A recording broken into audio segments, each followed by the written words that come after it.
ఎక్కడి చూసినా Jubilee hills నియోజకవర్గంలో పలువురు నేతలు కాంగ్రెస్ పార్టీలో చేరారు. TPCC chief MLC Mahesh Kumar Goud సమక్షంలో వారు పార్టీలోకి చేరారు. జూబ్లీ హిల్స్ ఉప ఎన్నికల్లో కాంగ్రెస్ పార్టీ విజయం సాధిస్తుందని ధీమా వ్యక్తం చేశారు. ఇక బనకచర్ల విషయంలో బీఆర్ఎస్ నేత హరీష్ రావు అబద్ధాలు చెబుతున్నారని విమర్శించారు. ప్రజల ఆకాంక్షల మేరకే తెలంగాణలో పాలన కొనసాగుతుందని అన్నారు మహేష్ కుమార్ గౌడ్. మెజారిటీతో కాంగ్రెస్ పార్టీ అభ్యర్థి గెలుస్తారు.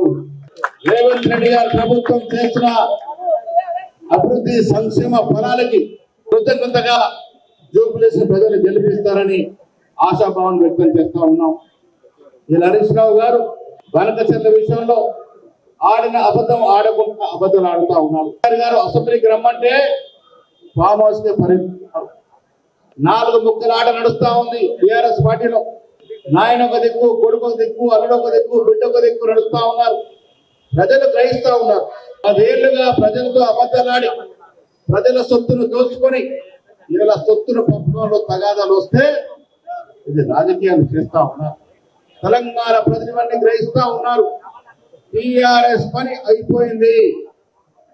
అసెంబ్లీలో ఓడిపోయిన తర్వాత పార్లమెంట్ లో 0 సీట్లు ఇచ్చినారంటే టీఆర్ఎస్ పార్టీకి చాలు అని ప్రజలు చెప్పకనే చెప్పినారు.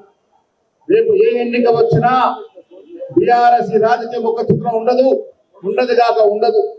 ఈ కోణంలోనే కాంగ్రెస్ పార్టీ కార్యకర్తలు ప్రజా సంక్షేమ ధ్యేయంగా పనిచేస్తున్న తరుణంలో రేపు రాబోయే జూబ్లీస్ ఎన్నిక కానీ జిహెచ్ఎంసీ ఎన్నికలు కానీ పెద్ద ఎత్తున మెజారిటీ సీట్లు గెలుచుకొని ప్రజలకి మరింత సేవ చేసే విధంగా ముందుకు పోతామనే మాట ఈ సుందర మనవి చేస్తూ ఇవాళ అనిల్ కుమార్ యాదవ్ సమక్షంలో జరిగిన ఈ కార్యక్రమంలో పార్టీలో చేరిన మురళీ గౌడ్, సంజయ్ గౌడ్తో పాటు వారి మిత్రులకి కార్యకర్తలందరూ కూడా కాంగ్రెస్ పార్టీ మనస్ఫూర్తిగా స్వాగతం